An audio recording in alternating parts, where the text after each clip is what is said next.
First of all, those of you here in the media, thank you for coming. Across the way in a room, we have, and I'd like to welcome representatives from AltaGas, Triton LNG, Cedar LNG, and representatives from the Haisla Nation, Discovery LNG, Fortis Energy BC, the Hawaiiat First Nation, LNG Canada, Pacific Northwest LNG, Pacific Oil and Wood Fibre, Quicksilver, Steelhead LNG, and Woodside Energy as well. So thanks to all of those agencies for their continuing interest and for being here today. It was just about 2.5 years ago that the province released its LNG Strategy Paper. Since then, much work has taken place. I do want at the outset to say thank you to a remarkable team of people led by Paul Flanagan within the Ministry of Finance. The crafting of legislation of the sort that is going to be tabled this afternoon is complex work, complicated further by the extensive consultations that have been taking place. But what I am going to touch on here in the next few moments is the surface of that, and I hope the highlights and the rates and the numbers. But there is a complexity that goes far beyond the mere tax rates.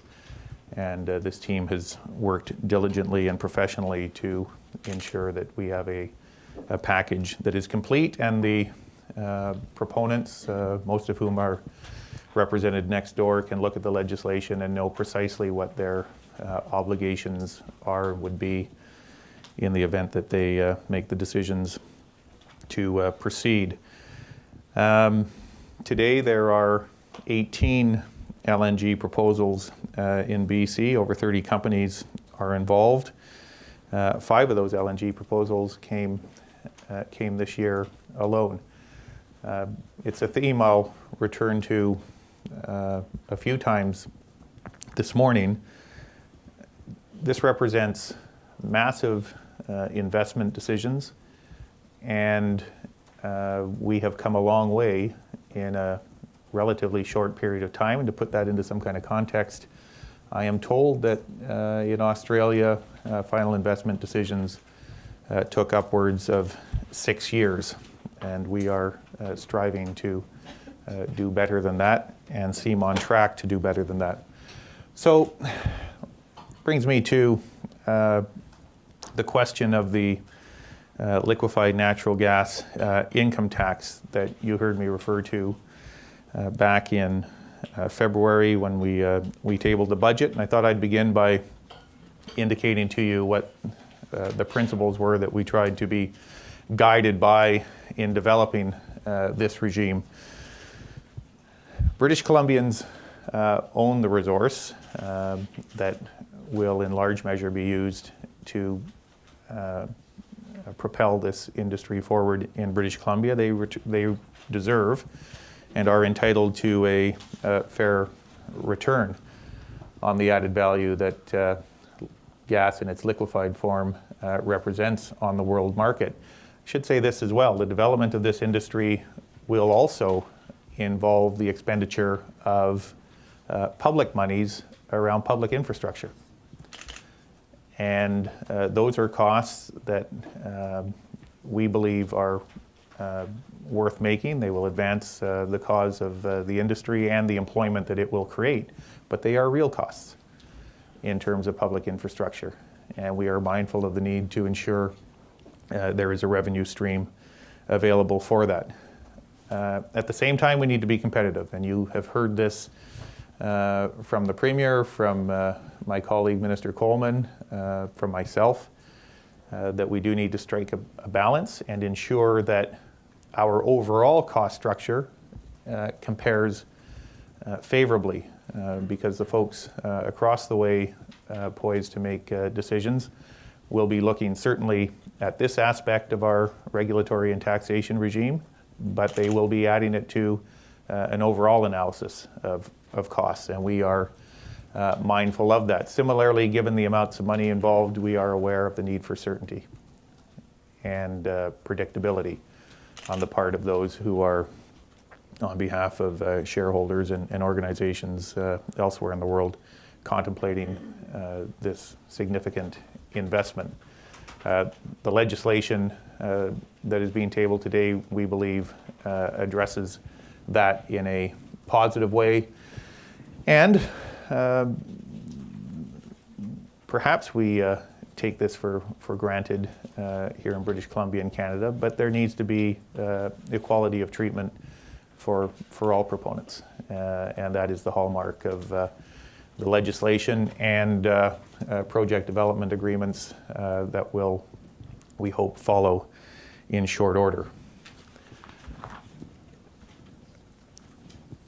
The question that some of you and others have asked occasionally is why a tax at all? Why an additional or new charge to add to the cost structure that proponents will be facing if they choose to proceed? I alluded a few moments ago to some of the costs that the public in British Columbia will have to address in terms of public infrastructure, but here's something that I do want to emphasize. There are other means by which the Crown in British Columbia receives revenue. Royalties are one. Royalties apply if the gas utilized is sourced in British Columbia, and much of the gas will be. Some of it won't be. And that equation may change as the industry evolves, depending on who proceeds and what their particular structure and model is. So that is a question and an issue that we need to be alive to. BC corporate income tax only applies to those entities who have a place of business or a BC corporate income tax presence within our province. And as some of you know, within the sector today, there are a lot of companies that operate who allocate their income elsewhere in the country and do not pay corporate income tax in British Columbia. And in a moment, I'll talk a little bit more about that. We're limited as to what we can tax. It must be a direct tax constitutionally. We can't apply an export tax for a couple of reasons. So that took us to the construct that we're unveiling today legislatively, and that I've been talking about since we've been talking about since February. Let me finally say this. I alluded to the schedule a few moments ago. We unveiled the general construct in February as part of Budget 2014-2015. We have, as promised, been consulting with representatives of the industry and the proponents, and we undertook at that time to table legislation by October. And here we are in October with a comprehensive legislative package that will ensure everyone, the public, the shareholders in British Columbia, and the proponents themselves know what the rules of the game are going to be with respect to the liquefied natural gas income tax, and one that we believe strikes the appropriate balance. So, in the intervening months, what have we learned that has influenced the shape of the tax? Probably, if I were going to summarize, two things. There have been significant changes in terms of the market, revealed, I suppose, most dramatically in terms of the price liquefied natural gas is fetching or anticipated to fetch, and you'll have some material here in a moment that talks about that change in particular. demand in places like China and Japan for a variety of reasons is changing, evolving. China, of course, sourcing gas in other forms from other parts of the world. Japan facing some important decisions around their nuclear program. Oil prices changing and that having an impact on some of the benchmark pricing. So market changes and changes in the cost structure. Most of you have heard about the circumstance in Australia and are aware of some of the cost pressures that have accrued there. So that too gets factored into the equation that relates to the return on these significant investments that are being contemplated at the moment. On the graph here,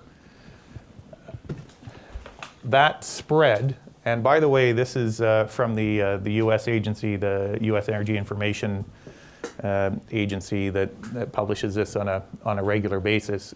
You can see the original projection for the spread being up between LNG prices as compared to Henry Hub a year ago. Those spreads were anticipated to stay above $8.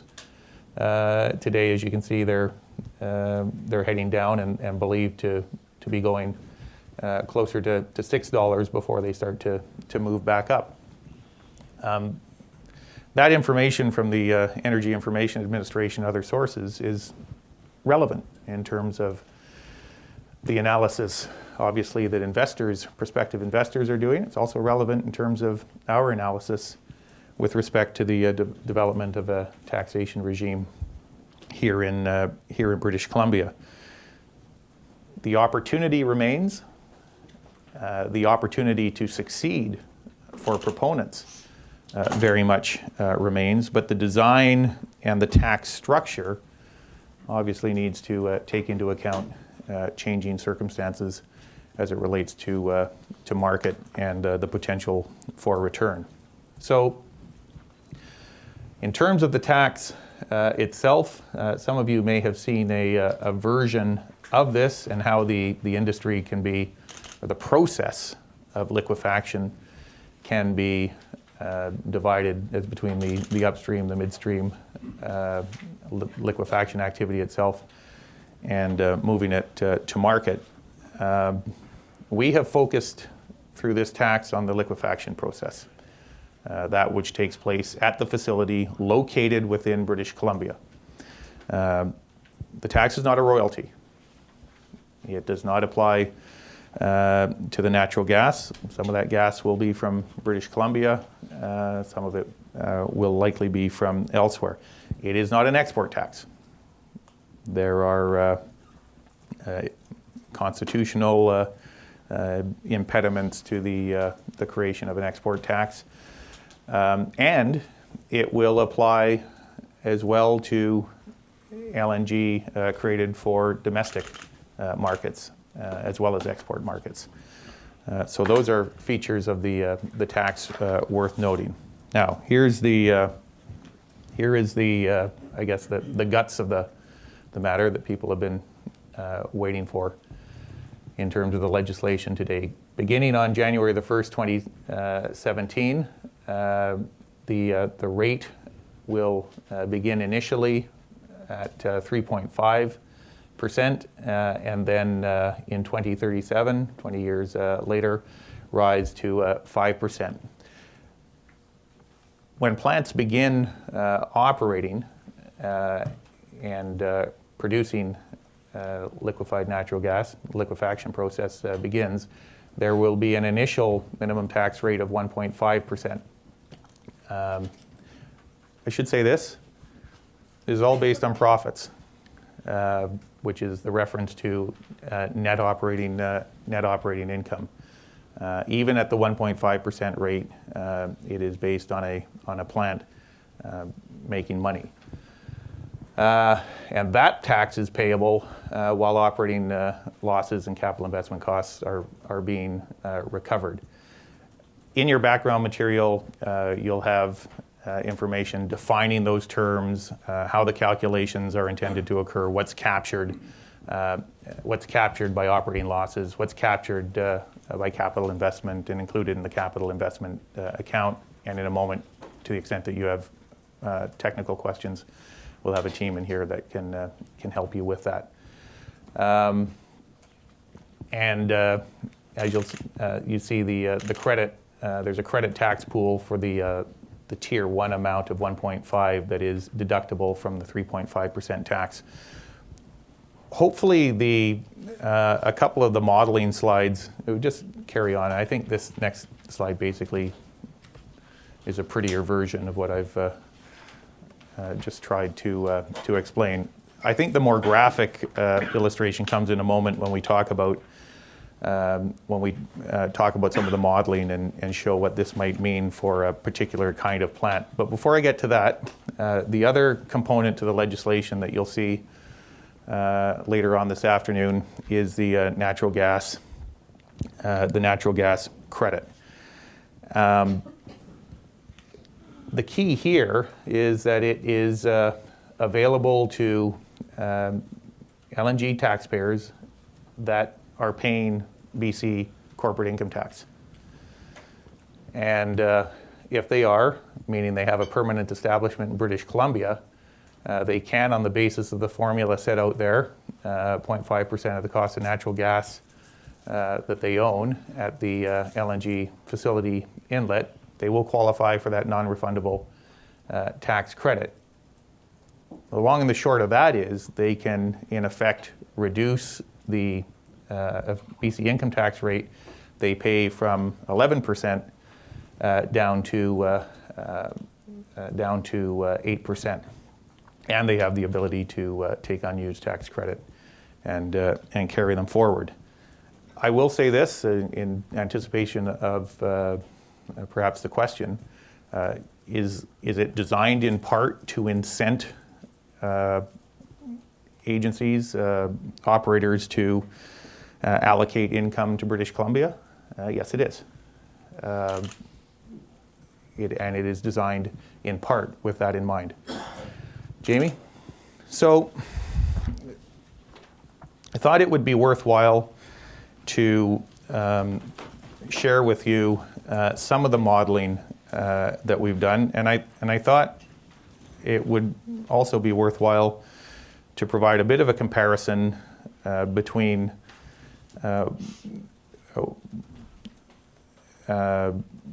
modeling that would have applied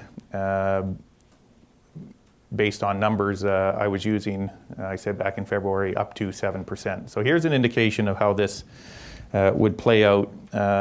This is a two-train integrated operation, 12 million tons per annum of liquefied natural gas. And you can see how the two tiers of the tax, the 1.5 and the credit against the higher rate, at that time, 7%, over the first 10 years of operation, would have seen, we believe, on the basis of the modeling, about $1.5 billion in LNG income tax payable to the provincial government.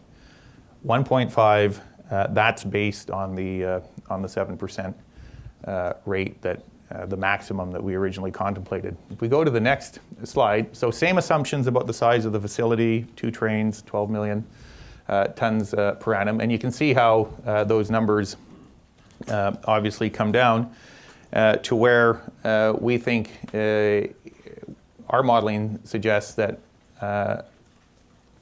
LNG income tax would return to the provincial crown about $800 million. Just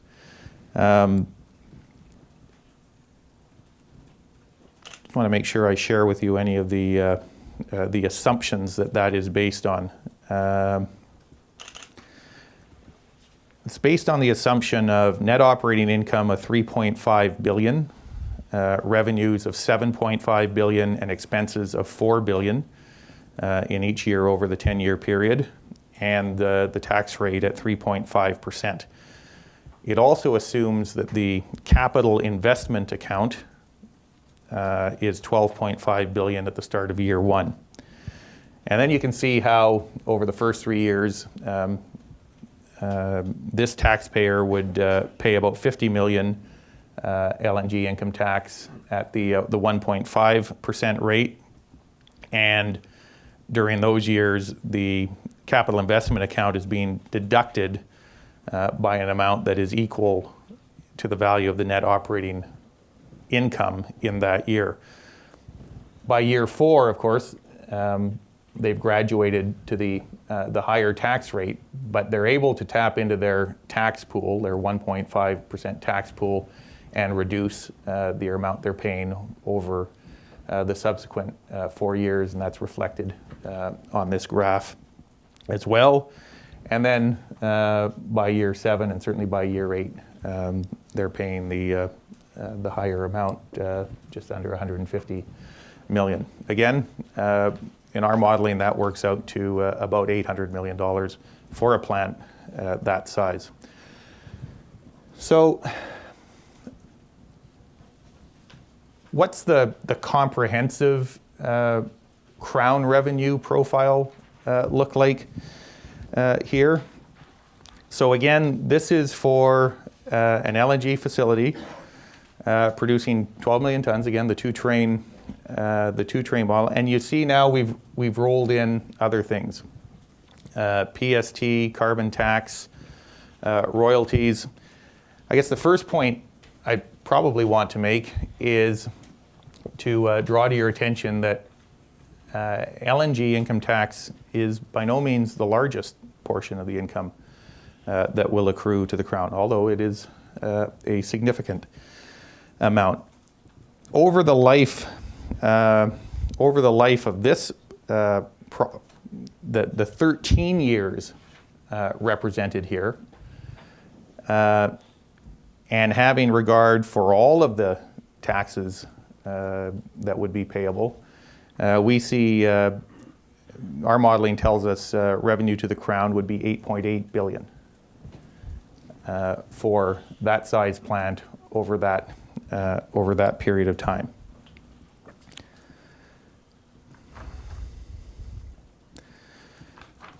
And then, almost lastly, some of you have seen this in the Ernst & Young report that was produced and referenced in the 2014 budget. This comparative assessment of how we stand from a competitiveness point of view, taxes, royalties, fees. So the number you'll see on the far left was our assessment, or I guess their assessment, in February of 2014. So we've upgraded that. You'll see both in the low price scenario and the high price scenario, it's come down somewhat. But it still, the analysis tells us, renders us competitive vis-a-vis comparable operations in all of the jurisdictions listed there. Again, that is not to say that market conditions haven't changed, that it has become more competitive, that the price for LNG on the world market has come down, but we're still satisfied that the case is strong for this investment being made within British Columbia, and that we have struck an appropriate balance that is fair, reasonable for the proponents, fair, reasonable to British Columbians themselves. So, lastly, changes since I spoke about this in February 2014. I said then we were contemplating a two-tiered tax with an upper rate of 7%. Today, and in the legislation that will be tabled in a few hours in the legislature, an initial Tier 2 rate of 3.5 that will, in 2037, go to 5%, no change in the 1.5 initial rate. The effective date has been set for January 1, 2017. The pre-construction costs, and you'll see this in the details of the bill when you get to the details of the bill, incurred prior to construction can be included in the capital investment or operating loss capital investment account. All of these terms are defined, and your background material will help you with that. An investment allowance that we didn't talk about that we have embedded into the framework is also there. A plant closure credit, perhaps premature to be talking about that, but that is also included. And then the very significantly the corporate income tax natural gas credit that I spoke to that has the effect of bringing BC corporate income tax rates down to an extremely competitive 8%, which takes us back to where I began in terms of what we were striving to achieve here, what we believe we have achieved in terms of finding that balance between fairness to the taxpayers, fairness to the owners of the resource, the citizens of British Columbia, and those proponents whom we are anxious to attract, to invest, to create jobs and opportunity in British Columbia. Interesting that we're having this conversation on this day, at this moment, while the Premier is in Delta at the Fortis Tilbury facility, where I believe an investment of almost $500 million in expanding an LNG facility is being made.